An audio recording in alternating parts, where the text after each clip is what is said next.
क्या दुनिया को सितंबर में एक नया देश मिलने वाला है? क्या मिडिल ईस्ट का नक्शा हमेशा के लिए बदलने वाला है? सऊदी अरब ने एक ऐसा ऐलान कर दिया है जिससे इजराइल की टेंशन बढ़ गई है और फ्रांस ने तो तारीख की तरफ भी इशारा कर दिया है। आज हम बात करने वाले हैं उस ऐतिहासिक मीटिंग की जिसने पूरी दुनिया में हलचल मचा दी है। एक तरफ सऊदी अरब का पैसा और दबदबा, दूसरी तरफ फ्रांस की डिप्लोमेटिक ताकत और इन सब के बीच एक नए देश फिलिस्तीन के जन्म की कहानी। आखिर हुआ क्या है यूएन में? चलिए आपको पूरा मामला आसान भाषा में समझाता हूं। नमस्कार, मैं हूं सिद्धार्थ प्रकाश। न्यूयॉर्क में मौजूद यूनाइटेड नेशंस के हेडक्वार्टर में एक बहुत बड़ी कॉन्फ्रेंस हुई। मुद्दा था इजराइल और फिलिस्तीन का सालों पुराना विवाद। लेकिन यह कोई आम मीटिंग नहीं थी। इस मीटिंग की अगुवाई कर रहे थे दो बड़े देश, सऊदी अरब और फ्रांस।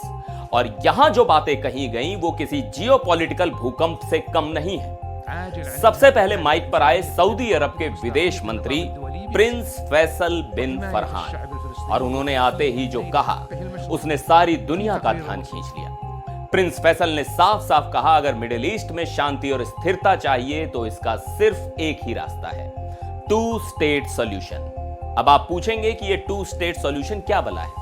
देखिए, बिल्कुल सिंपल भाषा में इसका मतलब है एक ही जमीन पर दो देश, एक इजराइल और दूसरा फिलिस्तीन। दोनों शांति से अपनी अपनी सीमाओं में रहें और सऊदी अरब ने कहा है कि फिलिस्तीन देश बनना चाहिए 1967 की सीमाओं पर और उसकी राजधानी पूर्वी यरूशलेम होनी चाहिए। लेकिन कहानी यहीं खत्म नहीं हुई। सऊदी प्रिंस ने इसके बाद एक ऐसी लाइन बोली जो इजराइल के लिए एक सीधी चेतावनी है। उन्होंने कहा, सऊदी अरब तब तक इजराइल के साथ कोई भी डिप्लोमेटिक रिश्ता नहीं बनाएगा जब तक एक आजाद फिलिस्तीनी देश नहीं बन जाता। सोचिए ये कितनी बड़ी बात है। कई सालों से ये खबरें चल रही थी कि सऊदी अरब और इजराइल करीब आ रहे हैं, लेकिन अब सऊदी ने अपनी शर्त दुनिया के सामने रख दी है। पहले फिलिस्तीन, फिर इजराइल से दोस्ती। उन्होंने यह भी कहा कि फिलिस्तीन को मान्यता देने के लिए हमें इजराइल की हां या ना का इंतजार करने की जरूरत नहीं। मतलब साफ है, सऊदी अब वेट एंड वॉच के मूड में नहीं है। इस कहानी में सऊदी अकेला नहीं है, उसका साथ दे रहा है यूरोप का पावर हाउस फ्रांस। फ्रांस के विदेश मंत्री जीन नोएल बैरोट ने इस आग में घी डालने का काम किया। उन्होंने कहा, फ्रांस फिलिस्तीनी लोगों के अधिकार का समर्थन करता है और यह बहुत मुमकिन है कि आने वाले महीनों में शायद सितंबर तक कई और देश फिलिस्तीन को एक देश के तौर पर मान्यता दे देंगे। उन्होंने यह भी कहा कि गाजा में जो हो रहा है वो बर्दाश्त से बाहर है। यह जंग बहुत लंबी खिंच गई है और अब इसे रुकना ही होगा। मतलब सऊदी का दबदबा और फ्रांस की डिप्लोमेसी मिलकर एक ऐसा माहौल बना रहे हैं जिसे फ्रांस के मंत्री ने अनस्टॉपेबल मोमेंटम यानी ना रुकने वाली लहर कहा है। अब सवाल उठता है कि खुद फिलिस्तीन इसके लिए कितना तैयार है।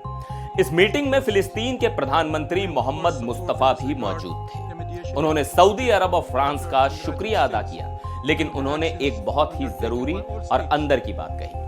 उन्होंने कहा कि हमें वेस्ट बैंक और गाजा को एक करना होगा और उन्होंने हमास से अपील की कि वो अपने हथियार डाल दे और फिलिस्तीनी अथॉरिटी को कंट्रोल लेने दे। ये एक बहुत बड़ा पॉइंट है, क्योंकि दुनिया फिलिस्तीन को एक देश तभी मान पाएगी जब वो अंदर से एक हो, जब वहां एक ही सरकार का कंट्रोल हो, न कि अलग अलग गुटों का।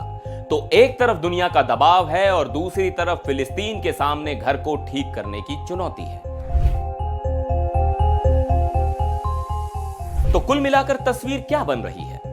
सऊदी अरब खुलकर फिलिस्तीन के समर्थन में उतर आया है और इजराइल पर दबाव बना रहा है। फ्रांस जैसे बड़े यूरोपीय देश इस मुहिम को लीड कर रहे हैं, जिससे और देशों के जुड़ने की उम्मीद है। सितंबर का महीना बहुत अहम हो सकता है जब फिलिस्तीन को एक देश के रूप में मान्यता देने की लहर चल सकती है और फिलिस्तीन खुद भी राजनीतिक एकता की कोशिश कर रहा है। ये सब मिलकर मिडिल ईस्ट की राजनीति में एक बहुत बड़ा भूचाल ला सकते हैं। सालों से जो विवाद सुलझ नहीं पा रहा था, क्या अब वो अपने अंजाम तक पहुंचेगा? क्या सच में सितंबर तक एक नया फिलिस्तीनी देश बन पाएगा?